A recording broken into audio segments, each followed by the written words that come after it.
All right, ladies and gentlemen, this is Zach Moonshine with Metal Devastation Radio. Right now on the phone with me from the band YOB, I have Mike. What's going on, dude?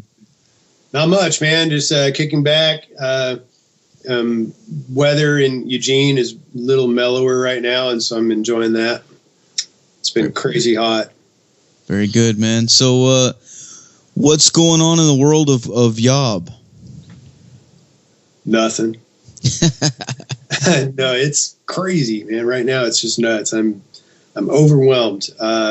We're leaving for tour in about a week and a half for with Paul Bearer in Europe. Nice. So I've been, really busy getting all the details of that put together for that trip, and at the same time doing all the press and everything for our new album, and it's been crazy. Crazily busy. It's all really good stuff, so it's definitely not a complaint. Yeah, lots going on, man. A lot. Right on, man. So for everybody out there listening, how long have you guys been jamming, and how did you get this band started? Well, I first came up with the name YOB and started jamming these tunes in '96, and it took probably 3 years to get an actual lineup together. I had a lot of people come in and come out, and at the time, particularly where I'm from, just doom metal, and this is actually before there was like the stoner rock tag. Yeah. When I was getting into this stuff, so it was just doom or that kind of 70s influenced heavy. Just not a lot of people were very into that. Everyone was into, black metal and death metal, and grind, which I was way into as well. And, but eventually I called up a buddy of mine from high school who's a really good metal drummer. And I had 3 songs, about half an hour of music. And I got him to record with me, and I did all the other instruments. And that was the first YOB demo, and we recorded that in '99. And then the actual first lineup materialized from that demo. I think I was just trying to show people what I was doing, and the people I was talking to just weren't hearing it. But once I had the demo, then some people heard it and went, "Oh yeah, I'll play on that." And so that's how we had our first lineup, and been able to be kind of consistently a band ever since then. We've had lineup changes here and there, but here we are 16 years later or whatever it is. Right on, man. The new album too. I've been listening to it this week, and it's fucking crushing, dude. The guitar tones on this shit is it's fucking insane, man. When you put it on with headphones and just like zone out on it, I don't know. I'm glad you dig it. That's awesome. Yeah. The name itself, YOB, how did you guys come up with that? Oh, I just got it from a cartoon. Yeah, it was nothing super deep or anything. Back then, I was looking at names, and I just wanted something that I didn't think would paint us in a corner and that looked cool in a stone logo. And so it was really that simple. I mean, there's just never been that much ambition with this band. We just kind of rise to whatever's happening, and we've just always been very bent on doing what we wanted and doing it for ourselves and playing a style of music that we love. And so I never really thought about it in like the long term. And so that was the name that we wanted and worked. And then we found out later all sorts of meanings for it. From the, in the UK about YOBs being, punks. They're the guys that you see at like the football, taking out entire stadiums of people and big riots and fights. And and then it actually means fuck in Russian, and which I didn't realize and found out that that's what it meant. Hopefully on the radio I didn't just screw you there. No, we don't care, man. Okay, good. Yeah, fuck. And so I found out about all these meanings later on that were way cooler than our idea. But, I think at this point it's not really the name anymore, it's the music, and we've kind of gone past that. At one point, we used to get a lot of grief from the UK about people thinking that it was more like a punk rock band name because they have a very strong connection to the word.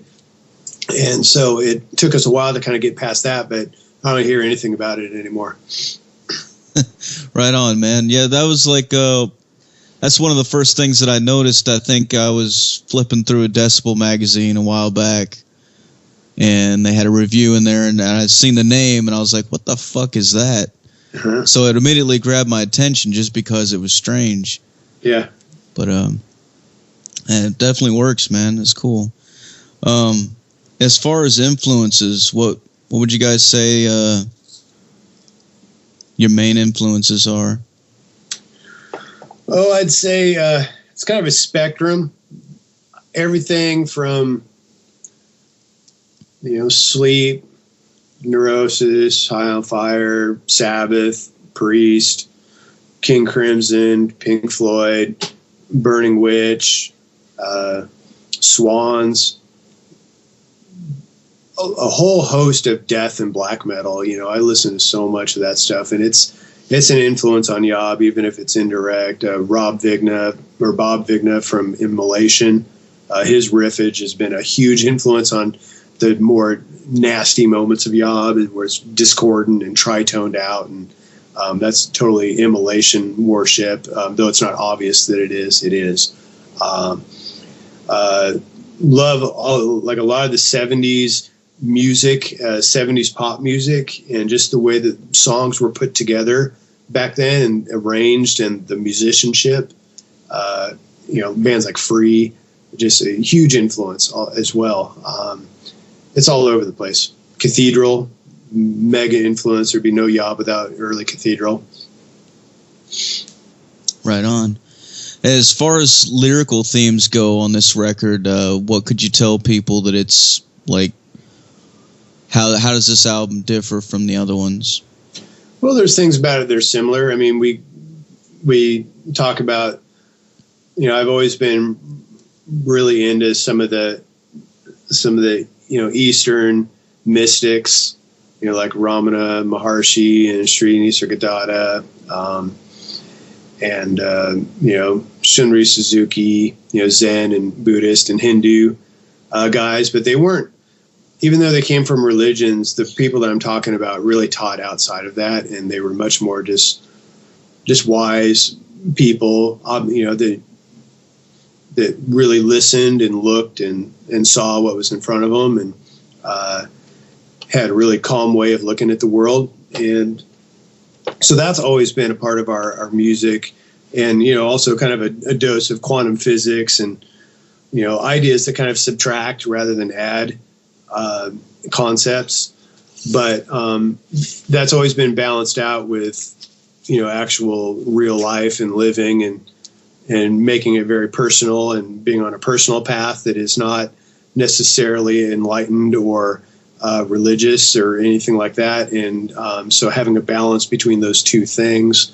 I don't ever like to spell it out too much, because if I tell you, yeah, the song Nothing to Win, this is exactly what it's about.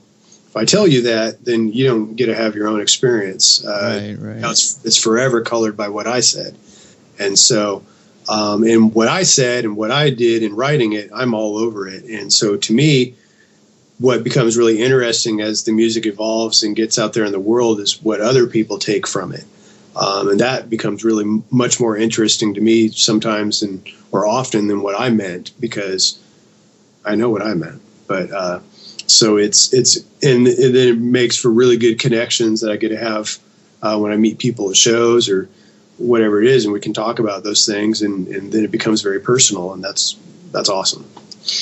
That's really cool. Now the album artwork as well. How did you guys come up with that? Man, Orion Landau from Relapse Records, man, he did that, and he and I went and we've been friends for a number of years, and this is the first opportunity that we've had to actually work together. Orion is let's just say a master of album art. I mean, he's been doing it for 30 plus years, designed tons of album covers that we all know. And he and I went and got a beer, and I brought him the lyrics to the album. And at one point I played him some rough mixes of what we were working on. And we talked about some very abstract themes of what we wanted to see on the album cover, and basically that we wanted it to feel heavy and dark, but at the same time for there to be like a sense of kind of light and atmosphere around it that was maybe could be perceived as positive, but not without any overt, obvious imagery. So no religious symbols, no faces or anything like that, where you just hone in on a particular thing and go, that's the centerpiece, or that's the focus. And so it was very abstract what we brought to him. And then we just went back and forth maybe 3 or 4 times tops, and he was already just on top of it. And when he showed us that album cover, he sent it kind of like, well, here's the next thing, and maybe this will be the springboard for the next ideas. And we sat with it for probably 2 or 3 days, and it was like, no, that's it. That is it. You nailed it. And I'm so happy with that artwork, man. He just nailed it. Yeah, it is badass, man. Yeah, absolutely. Like, man, that's going to dupe a lot of people into buying our record. And they're going to be like, what? Well, at least you can hang it on the wall, Yeah, definitely. I mean, it's one of those album covers that you can sit there and fucking stare at the whole fucking way through the album. Yeah, it's the vibration of it sounds abstract and weird, but it's like he nailed in art what I felt. It's just like it just couldn't be better, man. That's really cool. Yeah. Right on, man. Now, what about the local scene where you guys are? You guys are based out of Oregon, right? Yeah. What can you tell people about the scene there? Well, it's kind of, for us, it's a little spread out because we're all in different cities. And, Aaron's up in Portland. And, of course, the Portland scene is off the hook. There's a ton of great bands and things that are happening. Every major to not major touring band goes through Portland, guaranteed. So anything that you want to see will be there. And as well as there just being a really healthy local scene of a ton of bands. And for the most part, everybody's really, really friendly with each other. And you'll see a lot of the same people at a lot of gigs. And where I'm from, I live about 2 hours south in Eugene, Oregon. And the scene here is really good too. And it's like any smaller town scene, where it has its ebbs and flows and ups and downs and dry times. And right now it's a really good scene, and there's some cool. It's mostly DIY spaces that bring a lot of people, but there's a couple spaces here that do really well. And I get out to shows and watch bands, and a ton of friends playing in good bands here too. So there's lots of good inspiration to be had. Yeah, there's a lot of good music coming out of there right now. Yeah, I agree, man. It's I'm very happy to be a part of that community. It's cool, man. Well, what are you guys' plans for the future? Well, we're heading to Europe in a week and a half, and we're going to do 34 shows with Pallbearer. And then when we get home, we have a couple of fly out cool things planned, and we're going to wait out probably most of the winter because touring in the winter is really hard and dangerous. And I know lots of bands do it, but I've slid down the freeway sideways one too many times, and it's like, I don't need any part of Wyoming in January. It's just, and you have to go through it to get to other places, and just not interested. So we'll wait for a little while, and then once things start to thaw out a little bit, we'll do a full U.S. tour and group shows on the West Coast in between. But we'll try to get out there as much as we can. Fuck yeah, man. Well, dude, I'm about out of questions for you. Is there anything else you want to tell the people out there listening? And just, thank you for the interview, and thanks to anyone who's given us support and is listening to our music in any way. We deeply appreciate it and don't take any of that for granted at all. So there's a lot of things you could do with your time. So we're grateful. Hell yeah, man. Well, before I let you go, Mike, I got to get you to make us a station tag. Cool? Okay, yeah. Here, let me get a pen. I find if I write these things down, I do it better.